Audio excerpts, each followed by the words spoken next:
consonants and vowels. What's the difference? Why does it actually matter if students understand this? And how do you teach it? We're going to cover all of that today.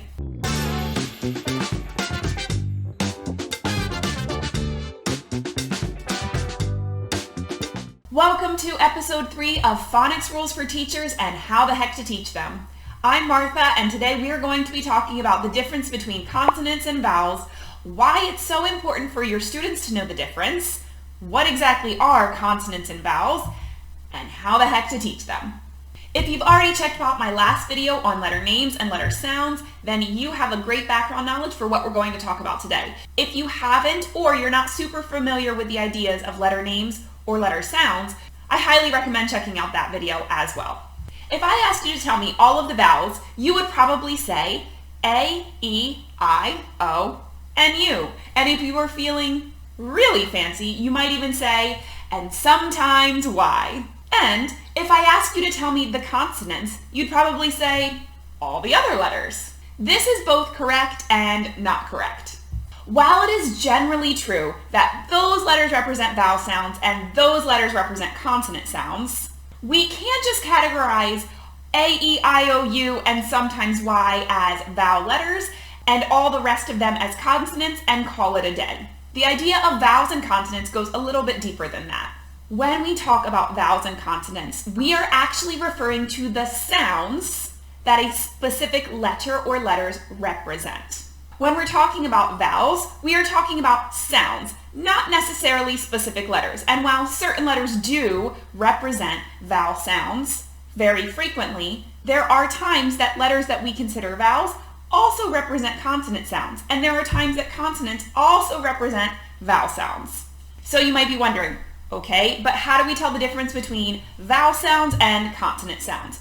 A vowel sound is a sound that is produced when the mouth is open and the sound is not blocked at all by the lips, the teeth, or the tongue.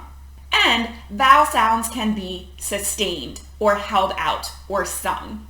A consonant sound is any sound that when it's produced is blocked in some way by either the lips, the teeth, or the tongue. Let's look at some examples. Let's take a look at our short vowel sounds. And as I'm making the sounds, and you are welcome to make them with me, you will notice that your mouth is open wide when you're making this sound, and you can also hold out the sound for a long time. Let's take a look. A, I, In contrast, when we make consonant sounds, our mouth is going to be blocked in some way. Let's take a look at a few examples of these as well. K, D, S, T. You might be thinking, well, some of those consonant sounds you can hold out. For example, S. That is true, but if you notice, my mouth is not wide open. The bottom line is this. Vowel sounds are sounds where our mouth is completely unblocked and wide opened. Consonant sounds, our mouth is blocked in some way. Honestly, this is actually great news for helping our students understand the English language. If we simply assign the term consonant to certain letter symbols and then assign the term vowel to certain letter symbols, it makes it really confusing when we look at words like onion, where I is representing the consonant sound y, or in the word snow, where the W is helping the O make the long O sound. When we understand vowels and consonants as sounds, the English language starts to make a lot more sense. Now we're going to have a little crash course on vowels and consonants. Let's start with vowels. English has 15 vowel sounds that can be spelled 28 ways. Vowel sounds can be spelled with one letter or they could be spelled with multiple letters. Vowels that are spelled with multiple letters are called vowel digraphs or vowel teams. Both of these terms are absolutely correct. It just might depend on where you come from, which term you use. Vowels are very important because every syllable in the English language must have only one vowel sound. Next week we'll dive deeper into syllables, so if you're interested in that, just make sure you come back next week. Since every word in English must be made up of at least one syllable, every word in English must have at least one vowel sound. If students know this, they're much less likely to write the word help like this, and more likely to write it like this, because they will know that there needs to be some kind of symbol to represent a vowel sound in that word. Now let's take a crash course on consonants. The English language has 24 consonant sounds. These can also be spelled with a single letter or multiple letters. And consonants can be grouped into 3 categories: voiced, unvoiced, and nasal. In unvoiced sounds, we only use the breath to produce these sounds. Some examples of unvoiced sounds are p, t, s. With voiced sounds, we use our voice to make those sounds. If you put your hand on your throat while making a voiced sound, you will feel little vibrations or a little bit of movement right here. Some examples of voiced sounds are d, v, z. For nasal sounds, our mouths are closed and the sound mostly comes out of our nose, hence the name nasal sounds. Some examples of nasal sounds are n, and ng. Students don't necessarily need to know these 3 terms. However, this is helpful information for certain letters. As I mentioned when we were talking about teaching letter sounds and letter names, when we're teaching sounds, it's helpful for students to focus on what their mouth is doing. So sometimes it might be appropriate to mention that a sound is voiced or unvoiced, or that the sound is coming out of our nose. It can also be helpful for specific letters such as the digraph TH.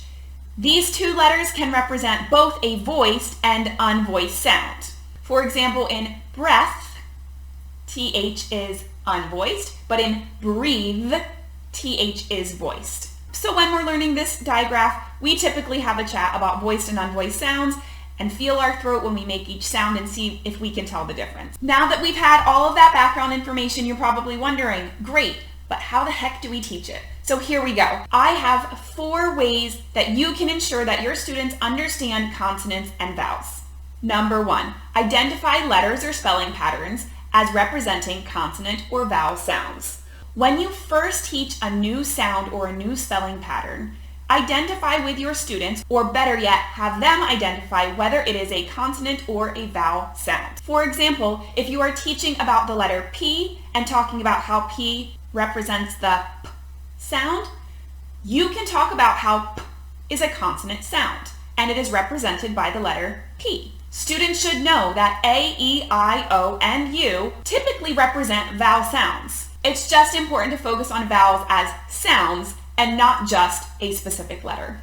Number 2, daily sound drill warm-ups. Each day at the beginning of your phonics lesson, take 2 to 3 minutes to do a sound drill with your students. You can create a very simple Google slide or PowerPoint to do this. This is what mine looks like. Put 1 letter or spelling pattern in the middle of the screen, and as you click through the slides, students will make the letter sounds that symbol represents. You can either group all of the vowel sounds together and all of the consonant sounds together, or you could make it more engaging and have students stand up when it is a vowel and sit down when it is a consonant, as they're also making the sound. If you've already learned more than 1 sound for a spelling pattern or a letter, you can add a little 2 or a little 3, and then students can say all of the sounds that letter or spelling pattern represent. I always encourage my students, we start with the most common sound and then work our way to the least common sound. Number 3, map words and make sure to identify the consonant and the vowel sounds. Word mapping helps students learn words and connect spelling patterns to the sounds they make in words. It is a great strategy for developing reading and writing skills and to make sure our students pay close attention to the letters in the words that they are reading. Word mapping is also a great opportunity to focus on consonant sounds and vowel sounds as they are mapping the sounds that they see in the word. Here is an example of what word mapping looks like. I have a whole blog post that explains it. That is linked below if you want to take a look to have a more detailed explanation. But as you're using this strategy, make sure you have students identify which letters are representing vowel sounds and which letters are representing consonant sounds. Number 4, teach about syllables and syllable types. As I mentioned earlier, every syllable must have a vowel sound. If students know about syllables and syllable types, they will be able to spell more accurately and also break down words that they are reading when they come to a word that they don't already know.